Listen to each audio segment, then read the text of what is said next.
Okay, I'm going to get going. I know we have a hard stop today at 4 Eastern time, so I want to be respectful of that and make sure we get to as many questions as possible.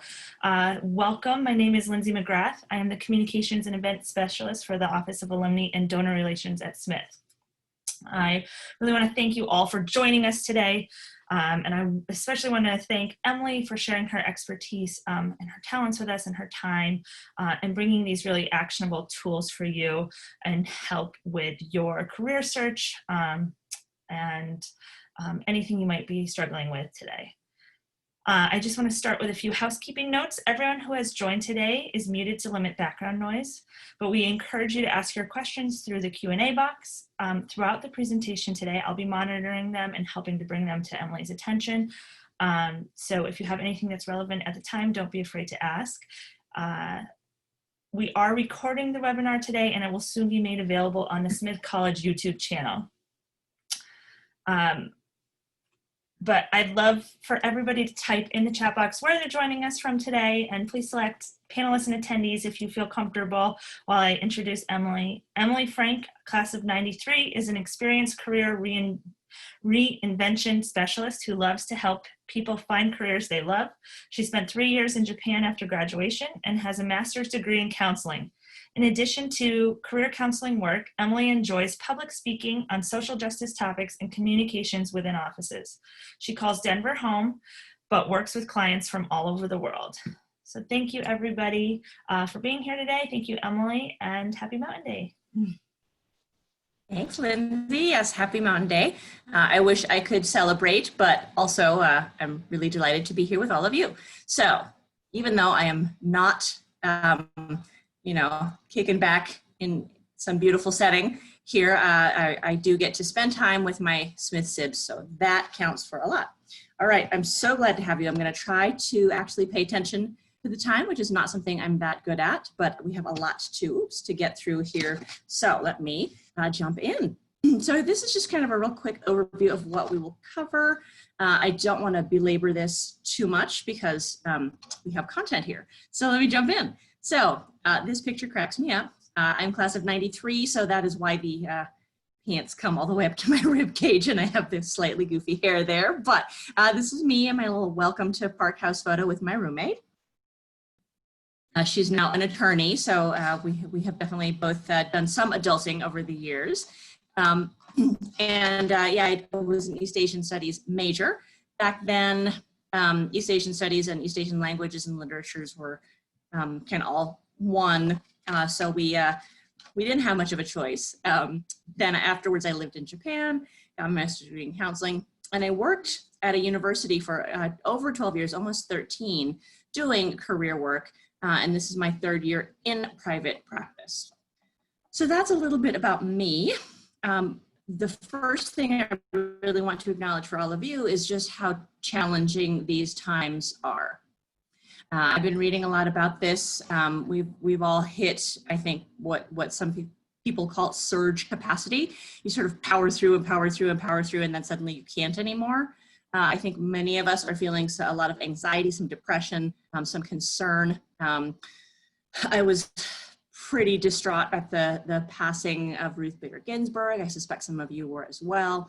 And it just seemed harder because I couldn't, do any of the normal things that I enjoy doing when I feel kind of sad. So everything is just weird. And the competition for jobs is definitely fiercer than normal. And there's so many people who've been laid off or furloughed.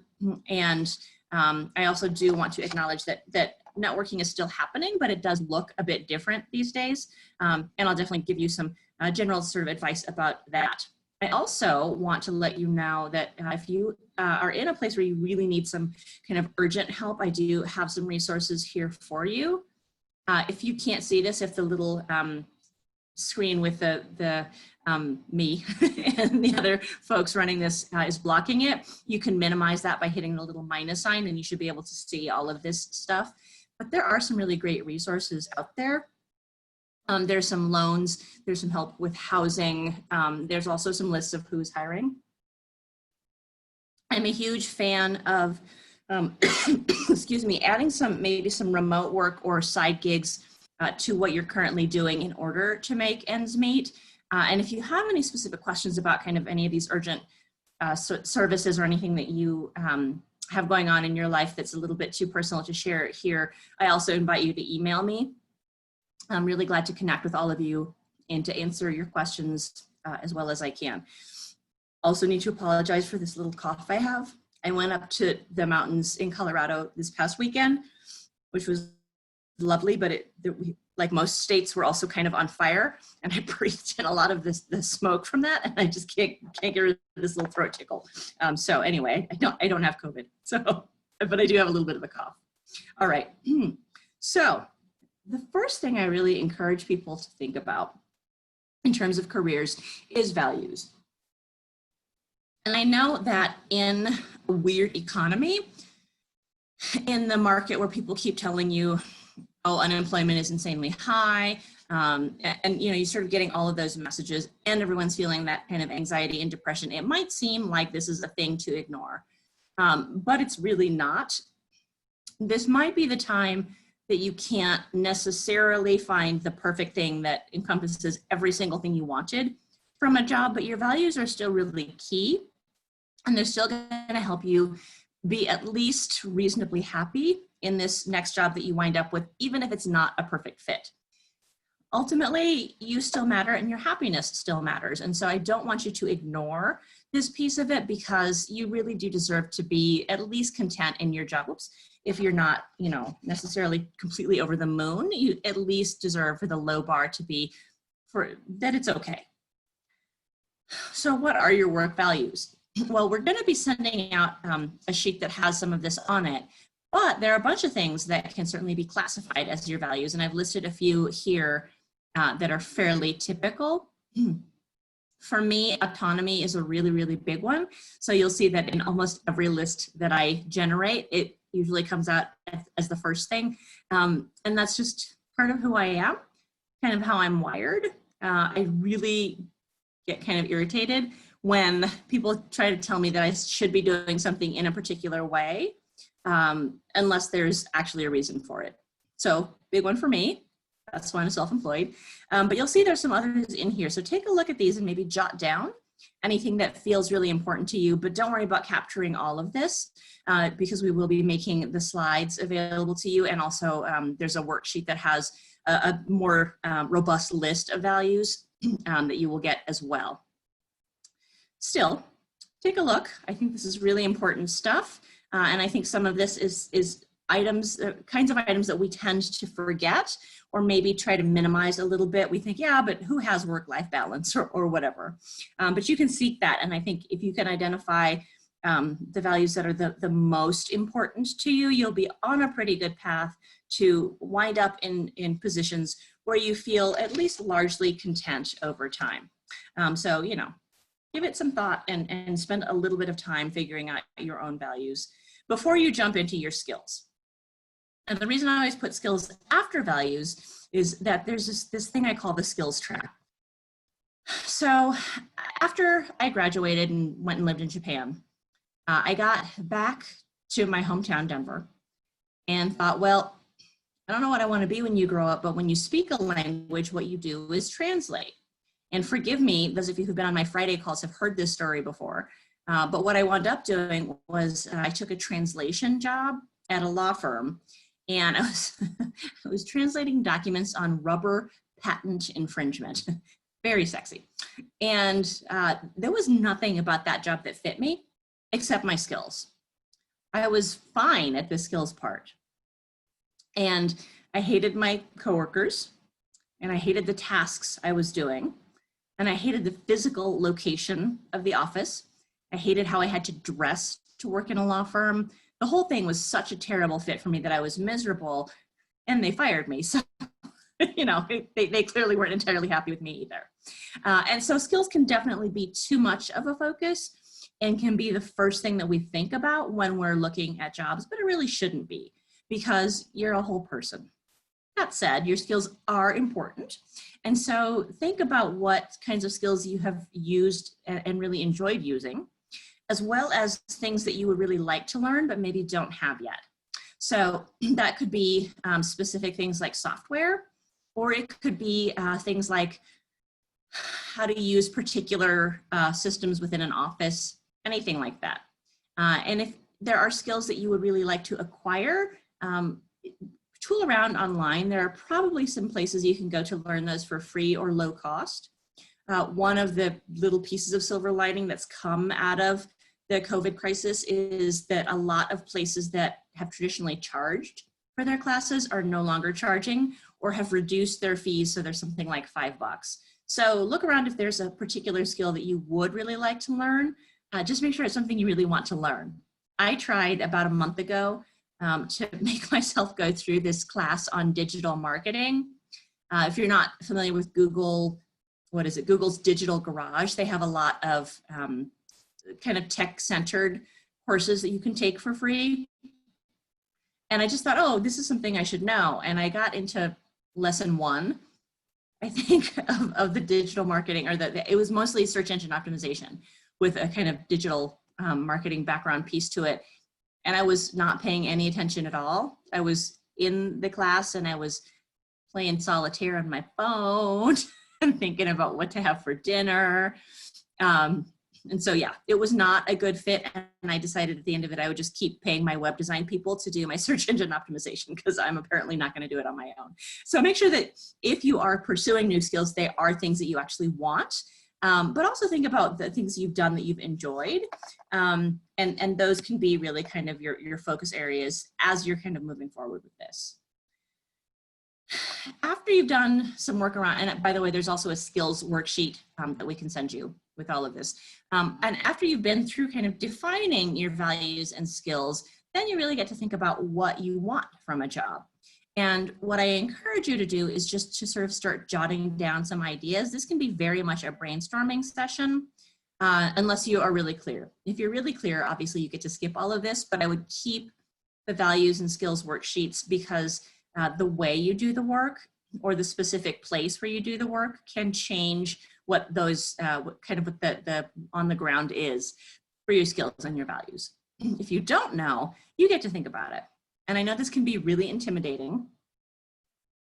And I know that often the process of going through this kind of what do I want to be when I grow up thing feels weird and foreign, but it's something that you really get to do. And I really encourage people to go through this at a pretty deep level, because this is your career.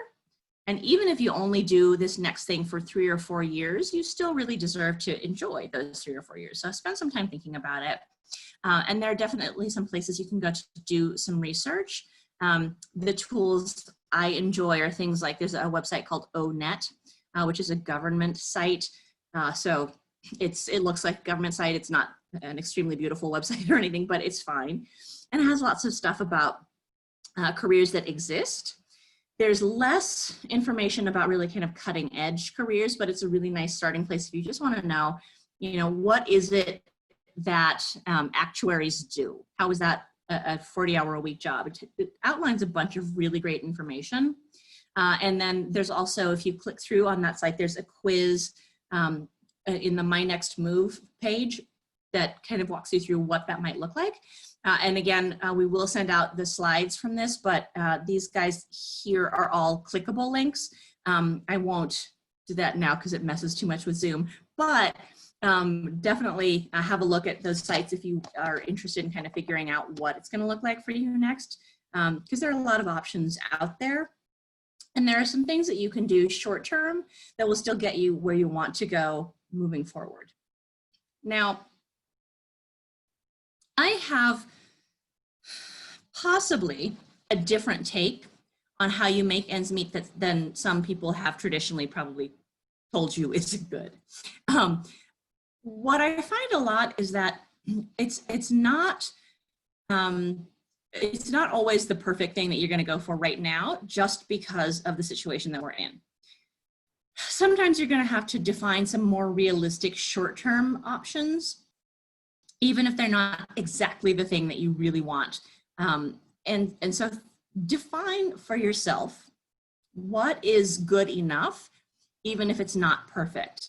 Again, it's really important to know what's good enough, because even if you do make some compromises in your job, your next job, it shouldn't feel gross. You shouldn't feel like you're violating who you are. You shouldn't feel like you have to put up with terrible treatment or really low pay or anything like that just because there's a pandemic going on right now. So really spend some time thinking through what good enough is for you.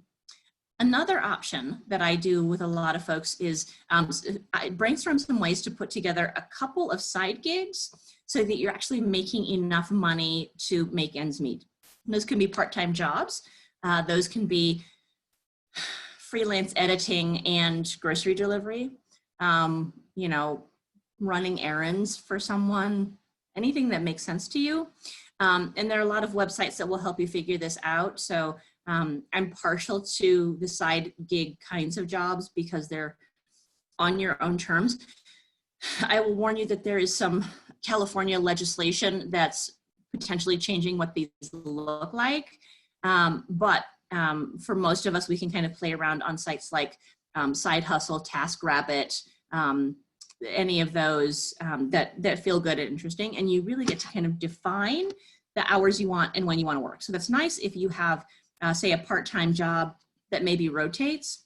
You just get to kind of clock in, excuse me, clock in for those jobs when it makes sense for you. So check out those options and let me know if you struggle with any of this because this can be a little bit intimidating and particularly if you're putting together a few different things at once, the process can be really, really tiring. So I'm going to jump into this thing about connecting with others, but I did want to stop here and see if you all have any questions or concerns, or if there's anything that anyone wanted to kind of share with the group about any of the previous stuff, because I love to interact with all of you, and I definitely want to know kind of what your read is so far on any of this previous stuff. Anyone want to hop in with a comment, question? Okay, we got a question come in from Crystal. Can you talk about changes to remote work? Is this the new norm? Yeah, excellent question. Pardon me. So there's more of that happening. And my guess, honestly, is that there will be more options for remote work in the future. So I know a lot of offices, larger corporations in particular, have said that people who can work remotely are probably going to be allowed to for the foreseeable future. And I think better employers have realized that their staff can work remotely. The problem is that less good employers, less good managers are really struggling with it. And so the other thing I'm seeing a whole lot of is people who are being kind of micromanaged to death simply because the managers can't see that people are doing a good job on their own, which kind of adds layers of challenge to it. The other really key thing about remote work that I think a lot of folks don't necessarily understand is sometimes you'll find a remote job posting and it looks really good. And you think, oh, I'm going to apply for that. And then you sort of get into the application and it'll say, do you live in California? And you'll think, well, no, who cares, right? And here's the reason. The reason that many remote jobs are still state bound is that they don't want to have to deal with other states' taxes and employment laws. And so it's going to be generally the easiest for you to find remote work in your own state. That said, there are some large organizations that are very used to juggling all of that, depending on where you live, but they should probably have some notation of that somewhere in what they do. Or you'll see something like, we have employees all over the United States or all over the world sometimes. But in terms of remote work, I do think it is becoming more of the norm. What will happen after we're allowed back out is anyone's guess, but I can tell you that I know several people at large employers that didn't have physical offices, and so they rented spaces in co-working offices, and many of those are letting the largest of the spaces go, just kind of letting somebody else take them, and then are planning even afterwards to have maybe some kind of rotation because paying for an office is a huge, huge expense for employers. So I think we'll definitely see a lot more of this in the future. I think there might be some kind of rebound effect where everyone wants to go into the office for a little while after this. We'll see. That's my best guess. Nice. Yeah, it's wild to think about this being such a constant in the future, but yeah. We had a comment from Emerald. There's an app called Nextdoor that has side work such as running errands, tutoring, etc., to make money. And then Audrey had a question. This may not be in the scope, but can Emily say anything about starting a business right now, consulting, designing, etc.? Yeah, absolutely. And if you have more specific questions, you know, drop me an email afterwards because we can definitely talk through it more. I think, honestly, that this is probably as good a time as any to start a business, just because there's so many people who are either laid off or furloughed or just sort of at loose ends. You know, there's potentially an hour or two of each day, even if you're still working, where you're not commuting. And so I think that's given people a little bit more bandwidth to think about these things.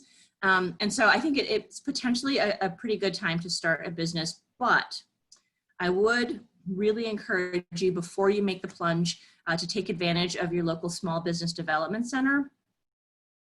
If you're not in a major city, you excuse me, you might have to go to a city or maybe log into kind of whatever courses they're having online and kind of figure that out. But they are the people who are really going to be good at helping you figure out the business side of your business. You're probably already really good at the other piece of your business. Like, I was never worried about doing career counseling as part of my business, but I was really worried about, how do I keep my books? How do I market things? Do I really need a website? All of that stuff that's kind of on the businessy end of things, I had no idea about. And so check that out. Small Business Development Center also is the sort of parent to an organization called SCORE, S-C-O-R-E, score.org, I think is the site. And that's some courses and things, and you can also sign up for a free mentor. But there are courses on things like writing a business plan or finding the right bank, things like that. Many of their live courses are for a fee, but any of the archived courses are free. So check those out as options. But you know, certainly nothing wrong with taking the leap now. Sometimes the moment just feels right. That was kind of the story behind when I started my business.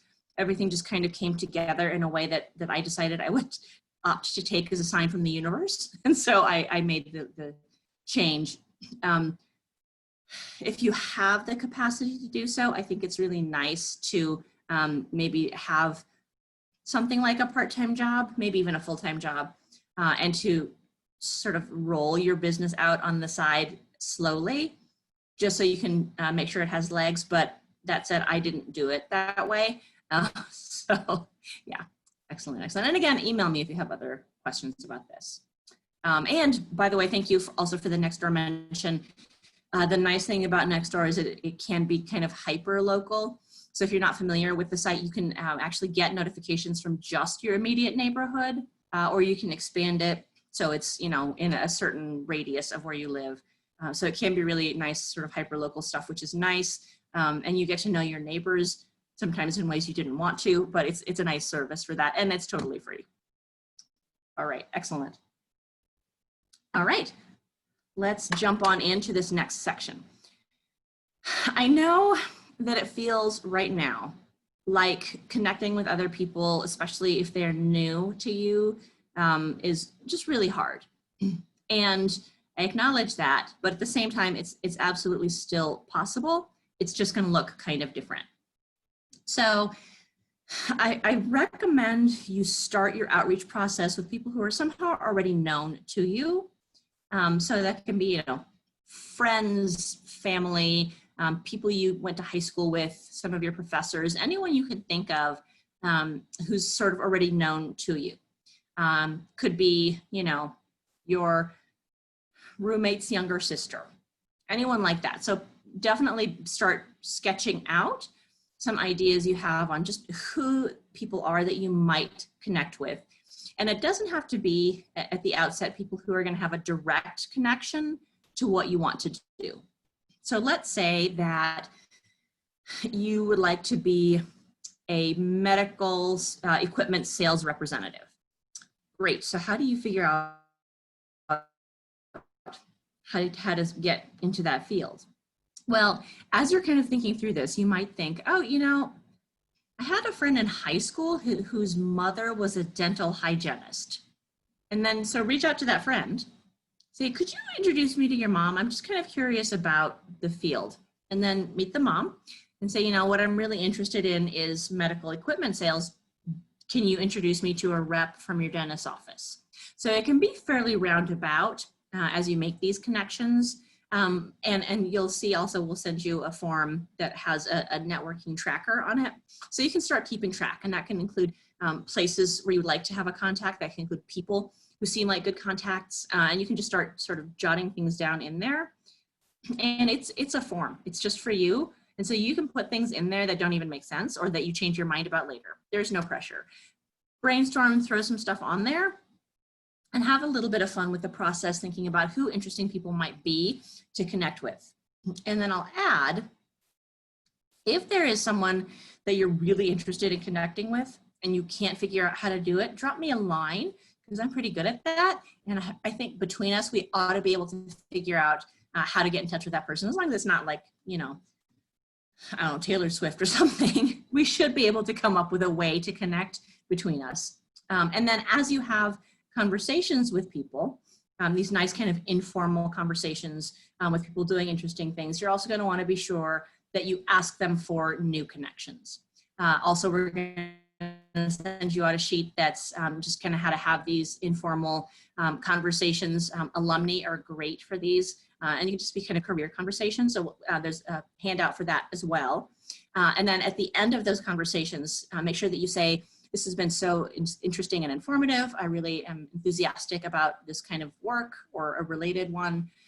Who else do you know that I can speak with, and may I use your name when I reach out? So that's all going to be in the handout, as well as some of the questions you can ask people. But these kind of informal conversations are really, really powerful, and they're also really fun. So, you know, let me know if you have questions, but definitely something that I recommend. All right, so what do you say to someone when you have connected?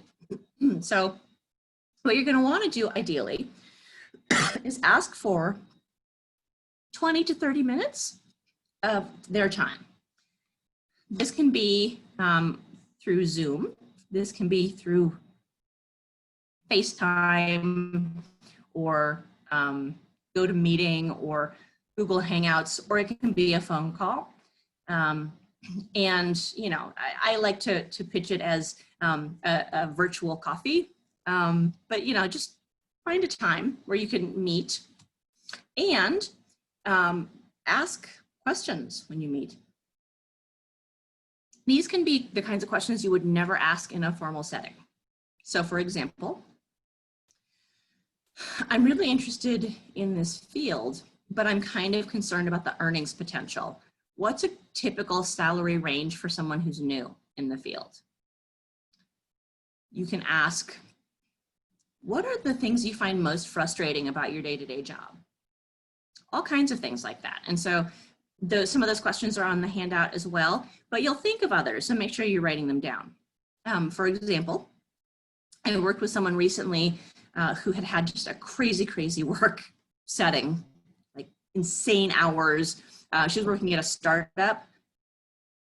Startups tend to be that way a little bit, and was just exhausted from having worked all these insane long hours. And so one of the things that was really, really important to her moving forward was some kind of work-life balance. And so we talked through 3 or 4 different questions that she could ask around work-life balance, so that it wasn't just kind of one person's perspective on it, but got to kind of the company culture and what was normal and sort of the ways that those you know, days off and things could happen. So you can definitely do that. And let me know if you have questions about kind of how to phrase some of those. But it's a really nice thing. And then when you find people who are super helpful to you in the process, one of the things I recommend is a nice little thank you gift card from something like a local coffee shop.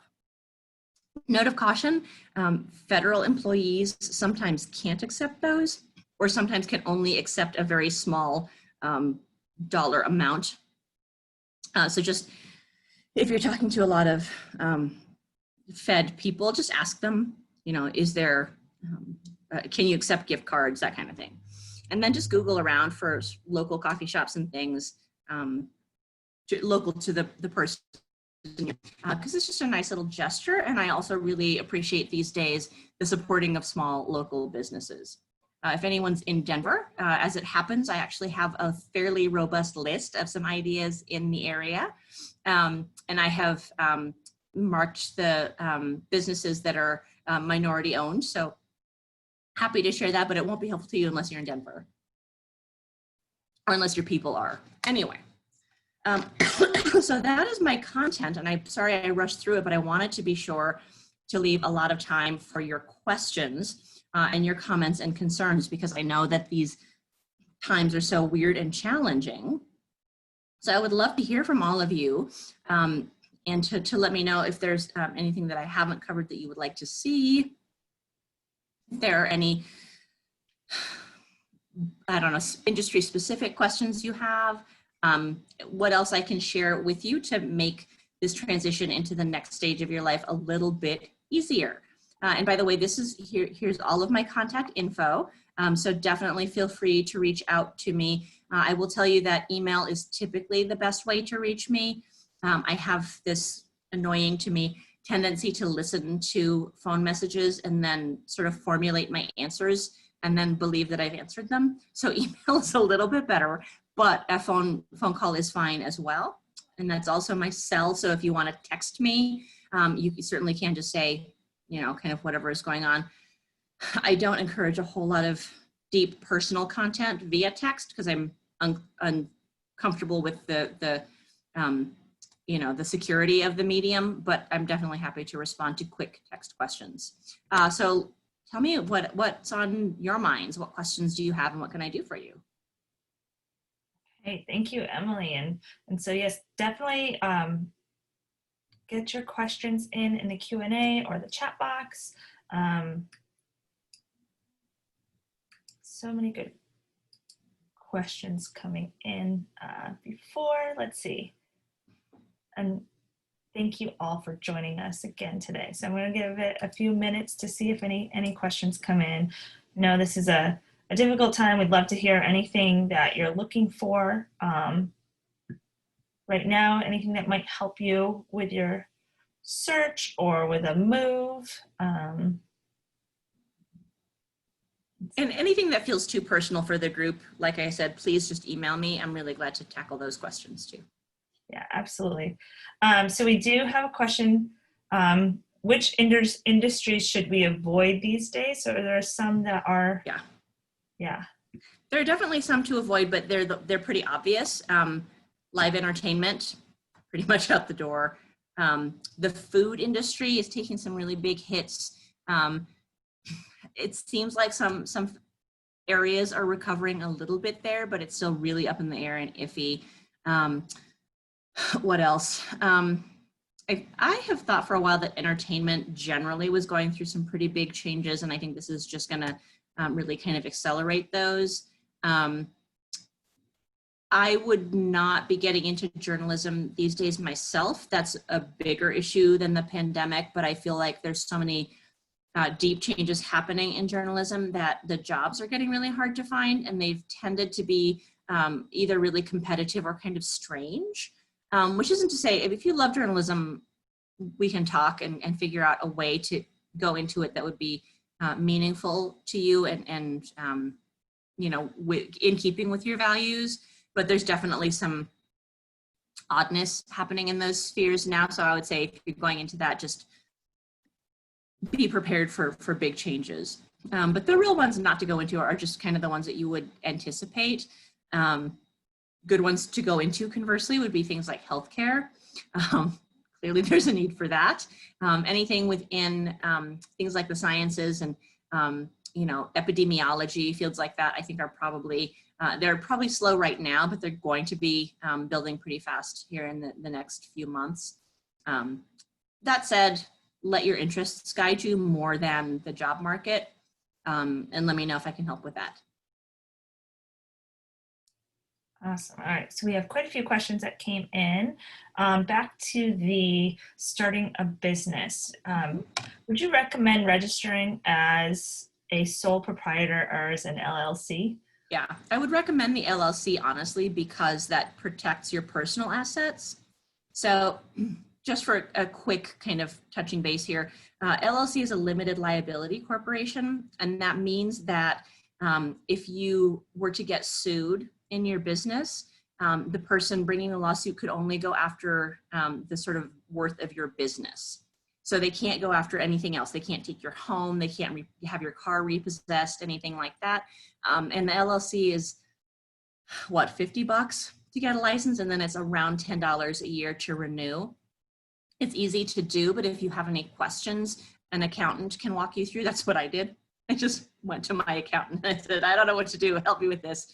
And she just walked me through it. And she didn't, I don't know if this is typical, but she didn't charge me an additional fee. We just did the paperwork right then and there. So definitely I would say register as an LLC. It's just going to save your bacon later on. Okay. Question about, do you have any advice for recent graduates who do not have much experience with looking for full-time jobs? Yeah. And then kind of a question that goes along with it is, how many resumes would you suggest sending out per day or per week? Yeah, so good question. So I was absolutely in that same boat. You know, I'd done like retail and babysitting, and then I worked at Forbes Library. And I did some dishwashing. So I had very little in my background in terms of full-time work. And so what I would recommend really is that you think about the skills that you've gained through your education and the kinds of things you want to do and really highlight those. And we can talk more specifically about your particular circumstances, but that might be, for instance, talking about how in a retail setting, you quickly built rapport with repeat customers and got to know their preferences. So you can really kind of expand on the nitty-gritty tasks of the job and make them more broadly applicable to anything else you're looking at. And I should mention that we tend to focus kind of a little bit too much, I think, on paid work. But unpaid work is completely fair to put on the resume. So if you have some interesting volunteer work, that can include things like club involvement or anything like that, absolutely put that on as well. And then what you'll want to do is kind of figure out what is, I guess, standard for your industry and kind of match that a little bit. But you can absolutely play up your academic background as well. So you can include anything you've done in pursuit of your studies. You can talk about, again, like I said, club activities, sports, things like that. And those can all be part of your experience section of your resume. Just make sure that for the things you find that you're really interested in, like I really want this job kind of interest, that you're tailoring the resume to that job specifically, just because it's going to speak to what they asked for in the job description more in detail. In terms of the number of resumes to send out per week, I don't really have a number as a goal, but I'll tell you this. Everything being so hard right now, so fraught, so much more effort, I would probably encourage people to scale back. So what I've been telling a lot of my individual clients is set really small goals for yourself and make sure that those are things that you can achieve. So don't set a goal for yourself that's like, redo my LinkedIn profile, because you're probably going to do what I do, which is think about all of the 87,000 things that go into that and how intimidating that is, and then wind up spending your day watching cute videos of baby sloths, which is not that there's anything wrong with that, but it's not going to move your career forward in a particularly useful way. Because believe me, I have looked into whether watching videos of baby sloths and maybe cuddling them is a career path, and it is not. So make sure that you are doing one small thing each day. And I would say, instead of setting a goal for the number of resumes to send out each day, I would set the bar a little bit differently. So I would say maybe think instead of the number of people that you can connect with in a day. So you can have a goal for yourself that's find one interesting job a week to apply for, but let it be a pretty soft goal. Some weeks you won't find anything, and that's okay.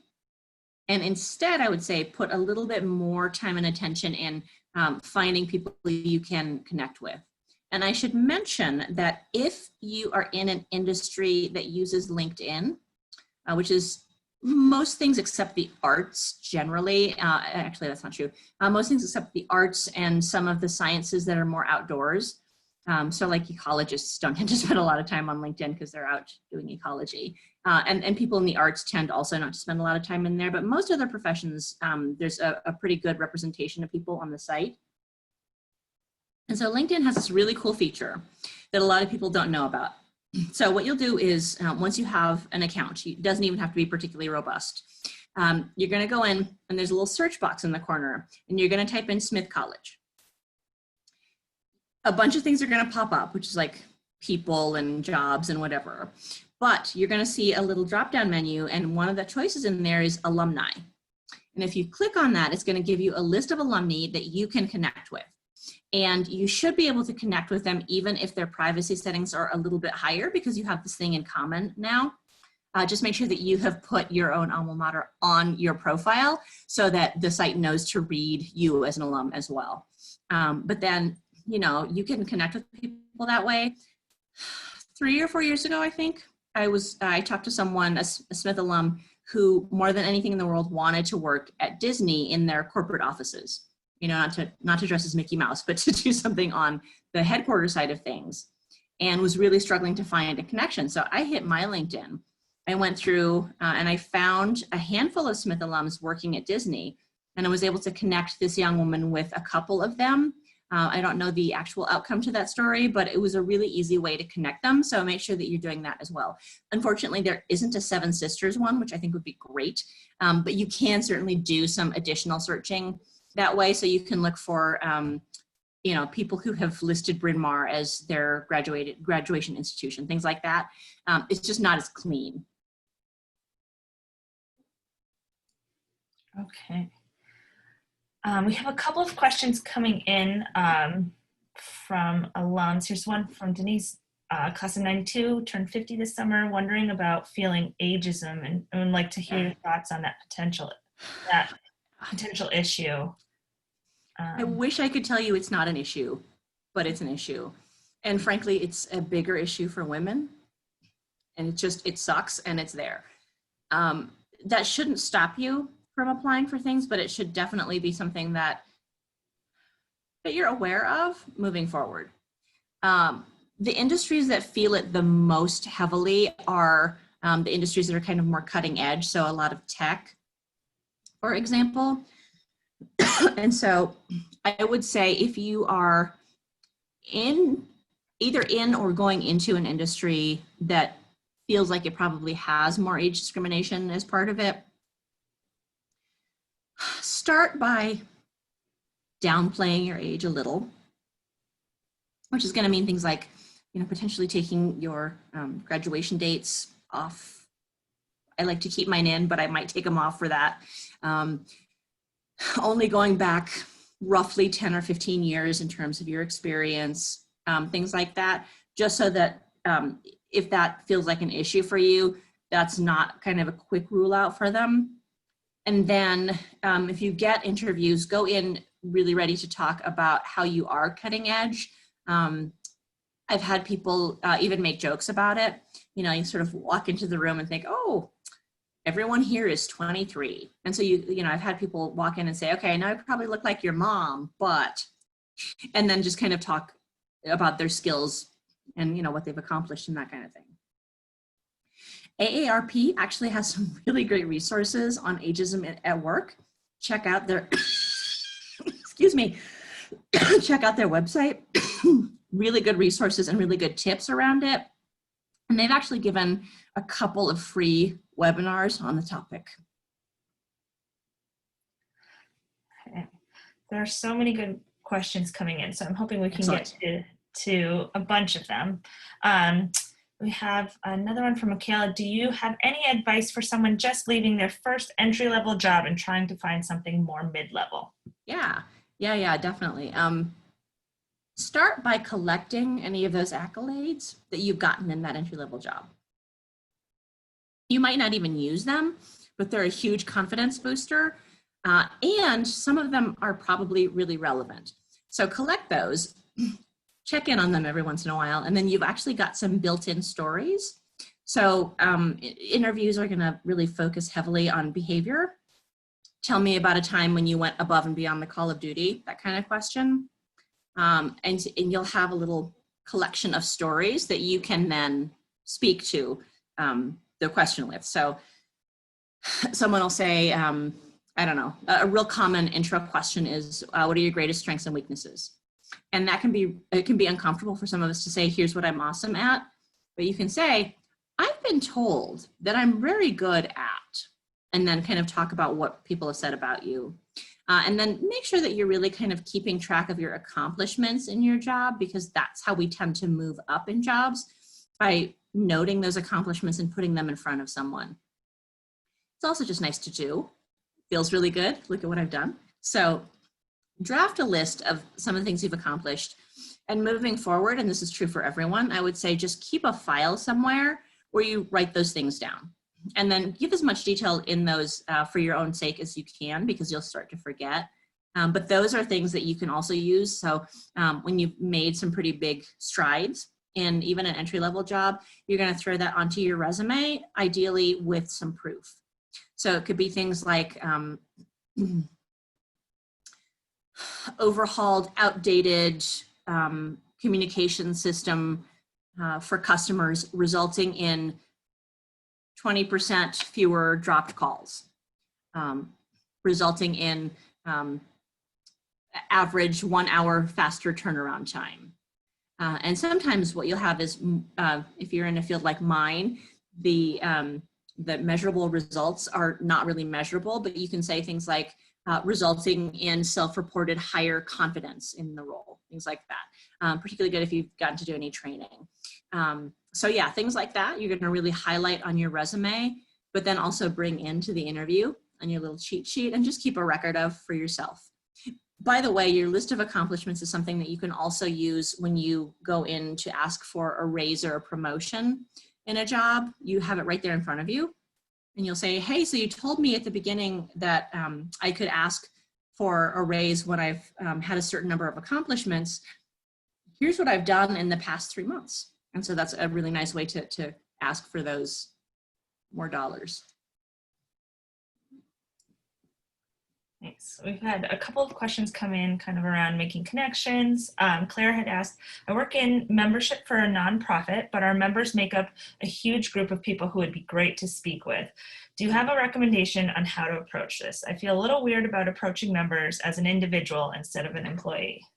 Yeah, definitely. I get this a lot from folks in roles like yours. So yeah, what I would recommend is to keep it really personal. So if you're in conversation with one of these members and you think, oh, that would be a great person to network with, just start by saying, you know, I just realized I don't really understand very much about your day job. I'm really interested in it. Could we get coffee sometime, or virtual coffee, as the case may be? I'm really interested in what you do. I would love to learn more. And that's going to keep it from feeling like it's a work thing, so that your conversation partner doesn't feel constrained in terms of you know, what they can say. And it's also, it doesn't feel like you're saying, oh man, I need out of this role, and I think you're my lifeline. So it keeps it also sort of personal but professional at the same time. The tricky thing is, if and I'm not saying this is your particular case, but nonprofits can be pretty political. And so if there are more difficult people in the organization that you wouldn't want to catch wind of these conversations you're having, just so you're clear, the folks that you know are kind of really close to those individuals. It's just kind of one of those unique things about nonprofits. But then if you are kind of in conversation with someone and realize that this person is really close to someone that you don't necessarily want to know all of your business, you can absolutely end the conversation with something like, I really appreciate this. I'm considering some new options for myself moving forward, but I would really appreciate it if you could keep this conversation between us. And most human beings are kind enough to really honor that for you. There's an odd one or two who isn't, but you'll get that read probably in the conversation anyway. I hope that helps, but if not, let me know, and we can definitely kind of walk through some scenarios that might be more fitting for you. Yeah, and Pasha also asked, is applying to jobs online a waste of time, or must you go through a connection? Yeah, it's yes and no. So all around yes and no. So it's not a waste of time to apply for jobs online. And in fact, in a lot of situations, that's the only way you'll be able to do it. It's a really good way for an employer to keep track, so they know kind of who is applying for the jobs. They'll know if the posting seems to be kind of hitting equitable circles of people. So I would say probably 90% of the jobs you'll find these days will require some kind of online application, just regardless. But your best bet, honestly, is to kind of double prong it. So to have connections, to have conversations with people, ideally people who can say, hey boss, this awesome person is going to apply. You should keep an eye out for her resume because I think she'd be a great fit for us. But also then to go through the online process. That's not always possible. And there are definitely people out there who are going to tell you that applying online is a complete waste of time, and that's absolutely overstating it. The reason it's good to have a connection is that, especially in a poor employment market, there's a lot of competition for the role. So the more you can kind of be known to the person already, the greater your chances are of getting pushed through the next level, even if you're not sort of on paper scoring as many points as other folks. So the combination of those two things is ideal, but you're also going to find things as you're just kind of tooling around online that they just look like a really easy answer. I could totally do that job in my sleep. Just make sure that you are really speaking to what they ask for in the job description, and definitely feel free to apply for those jobs online. I actually like to use the tool JobScan, JobScan.co. JobScan is an old school applicant tracking system, but it's made really transparent to you. So you paste your resume in on one side and the job description on the other side, and it compares them. And it tells you you're missing this keyword, or you're using non-standard margins. That's my favorite. And so it will really tell you if it seems like you are kind of hitting the right notes with the resume.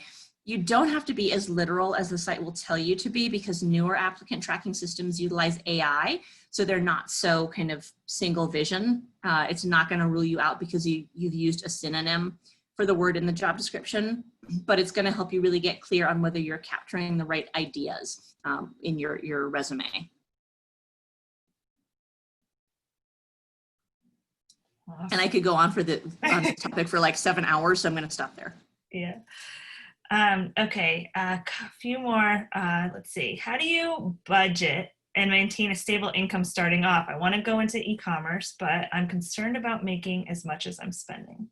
Yeah, absolutely. So the first place I would recommend is actually your bank. Your bank probably has some free budgeting tools for customers that are actually really helpful.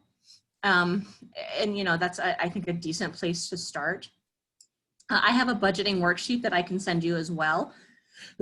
Full disclosure, it's not something that I created. And so it's a spreadsheet, and sometimes it does little glitchy things that I cannot help you troubleshoot.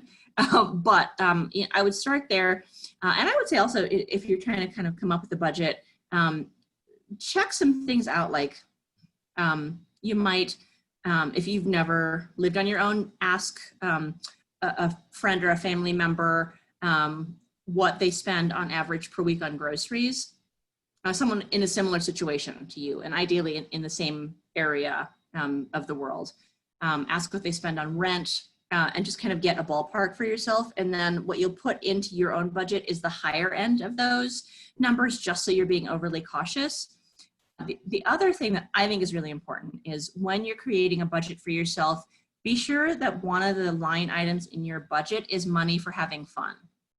Because even if you're on a pretty tight little shoestringy sort of budget, you still need and deserve to have fun.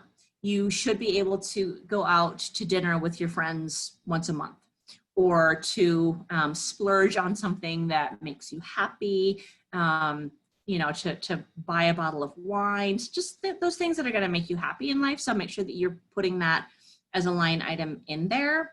And that's going to give you also a ballpark for what you're looking to earn. E-commerce can be tricky because, you know, it sort of has those peaks and valleys.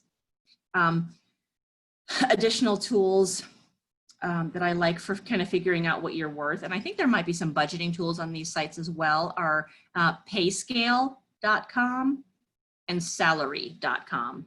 Just really useful sites. I think it's Payscale. I could be wrong. One of them now, the first thing you'll see is the, you know, use our paid version, but ignore that screen. You can get to most of the tools just by kind of bypassing that screen or doing the, you know, what am I worth little option in there. So don't pay for those. They're not worth it, but they should have some additional tools for you as well. And I'm glad you're thinking about it at the outset, because I did not. And I got myself into some unpleasant situations there. So kudos. I think we have time for maybe one more. So what are your feelings about temporary positions? I'm moving in a year and having a hard time finding full-time permanent positions. Yeah, I'm actually a fan of some temporary positions, both for reasons like that and for when people are trying to crack into a field. So there's certainly nothing wrong with them, and they don't look bad on your resume by any stretch of the imagination. I also often recommend them for people who are feeling a little bit unclear about what they want to do. It's really nice to get a position that's, you know, 6 or 7 months long. It lets you kind of dip a toe in those waters and see what you think about it. Like, is that a profession you want to pursue or not? But the drawback, of course, with the temporary position is that there is always the possibility that it will end sooner than is stated. And I wouldn't recommend it for everyone as a long-term solution to things, because for some people it feels too shifty, too unsolid, too much like there's not kind of a solid place to gain some footing. But in a situation like, you know, kind of planning a move, fabulous for that. I would say target some temp positions where you can gain some skills or experiences that will help move your career forward. So, for example, if you are moving so you can go to veterinary school, look for a temp job as a veterinary receptionist, for example, so you're sort of in the world that you hope to be getting into, or that you're learning a little bit about the field before you kind of make a more permanent decision, like going to vet school.